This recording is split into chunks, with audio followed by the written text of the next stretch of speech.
We've already seen that the gradient vector is always orthogonal to the tangent line, or it's always orthogonal to the tangent plane. We've already seen this. So in this video, we're going to use the gradient vector. We are going to use the gradient vector to work out the equation of the tangent line that is formed by the intersection of the cylinder and the plane. So here you've got something that describes a cylinder. Here you've got something that describes the plane. So this is our plane here. The intersection of the cylinder and the plane will form an ellipse.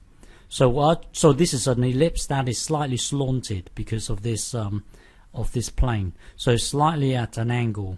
Our job is to work out the equation of this tangent line that is tangent to the ellipse. So let me just elaborate more on this function here. So let's ignore this equals 0. So you've got a function here at the moment. As it turns out, this function here will trace out this cylinder. But let me elaborate more on this. So we've got a function with 3 independent variables, 1, 2, 3. So in your mind, picture this machine with 3 independent variables, 1, 2, 3, and it will spit out. Let's say it spits out an f. So you've got 3 independent variables. So this picture this in your mind as well. You've got your domain. So remember, this is just your domain. It's just your domain, and then it will spit out, depending on the values of x, y, and z. It will spit out. A value f somewhere along here. So let's look at the case where it will spit out. It will spit out a value of 0.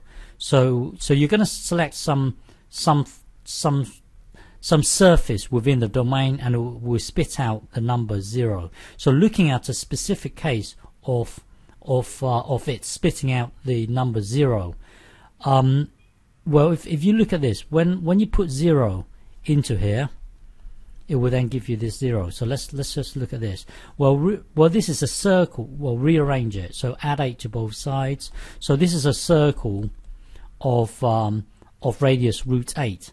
So along the xy plane, you've got a circle. You've got a circle of radius √8. But if you look at the function, you're inputting 3 values here. You're inputting 1, 2, 3 values. But then when you look at the function, it doesn't contain z. It doesn't contain z. So it doesn't contain z. So you got to, in the case of it being 0, when it doesn't contain z, you got to leave that blank in your mind where you can put any values in here. You can put 1. You can put 0. You can put 0 into here. You can put 2. You can put 3, and so on. Let's look at the case when you put in z1 into the z. Then you're looking at an elevation where the z value is 1. So you're going to get another circle like this. And then when z is 2, because it's missing in this function here, you got to allow in your mind. You got to allow z to scan all the way through. So when z is 3, it will give you this when it has an elevation of 3. And when you put a 4 into here, the whole thing here will still make sense. When you put 4 into the z, well, z is not in here, so this whole thing here will stay the same. So when you look at an elevation of 4, it will give you this. When you put 5 into the z, this whole thing here still makes sense because z doesn't really affect this thing because it's not in here. So when you look at an elevation of 5, it will give you a circle, radius √8. So eventually you will trace out a cylinder. You will trace out a cylinder for a specific case of the f spitting out 0. So anything. Well, looking at this cylinder surface, it will all spit out the number 0. So when you look at the case where it spits out the number 1, so hang on, a cylinder like this of radius √8 will spit out. So if you select any point on this surface, on this cylinder surface, it will spit out a value of 0.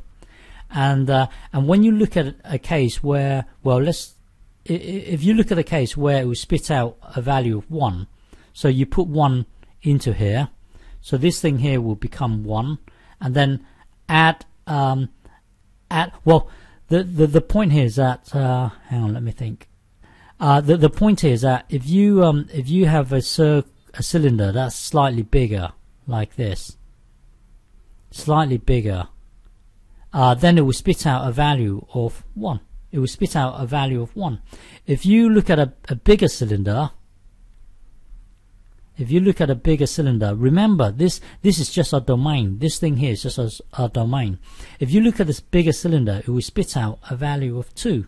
If you look at a bigger cylinder, it will spit out a value of 3, and so on.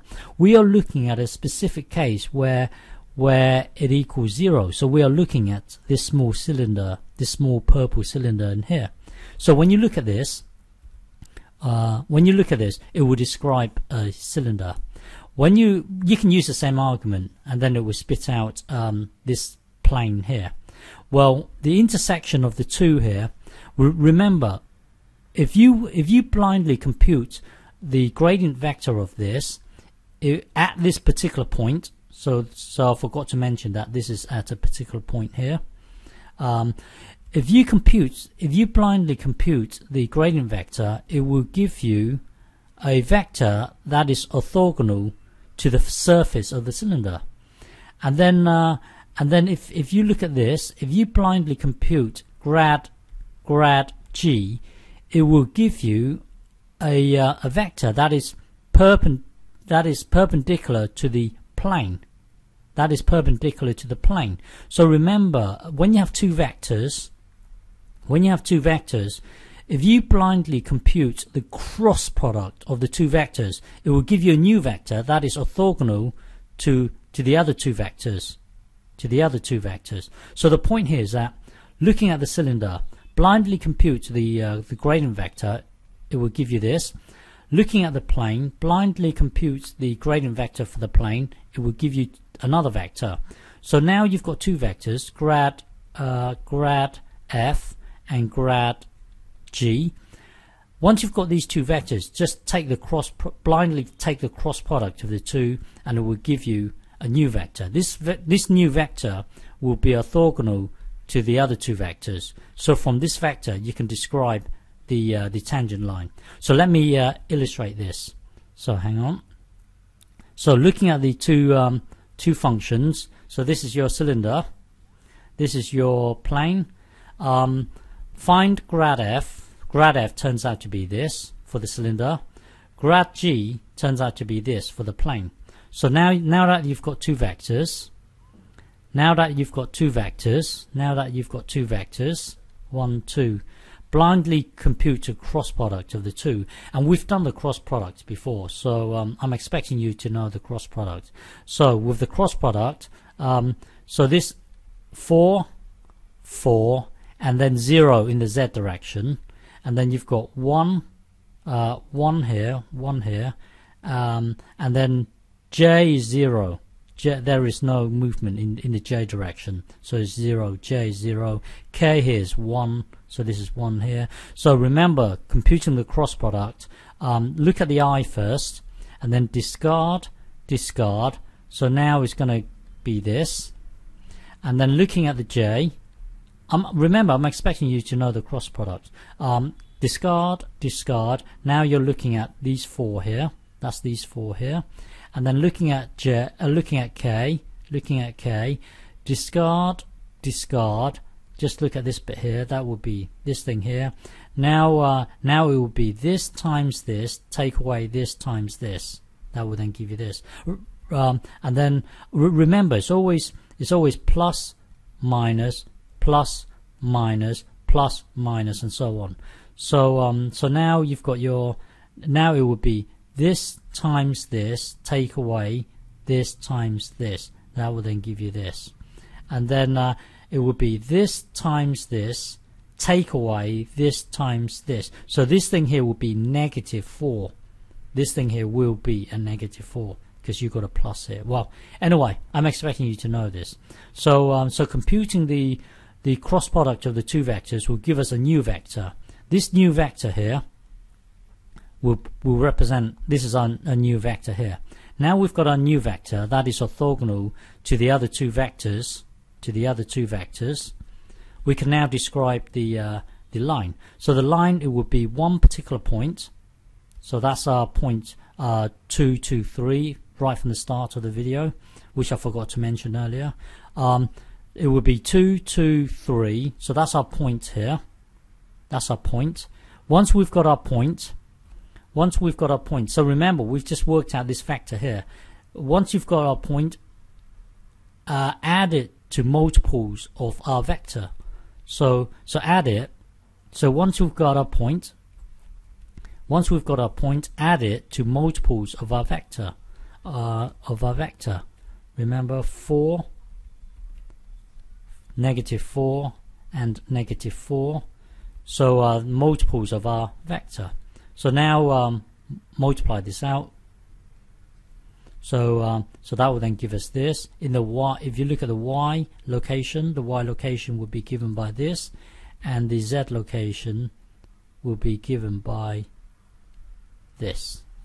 Okay, so this would describe our line that is tangent to the ellipse.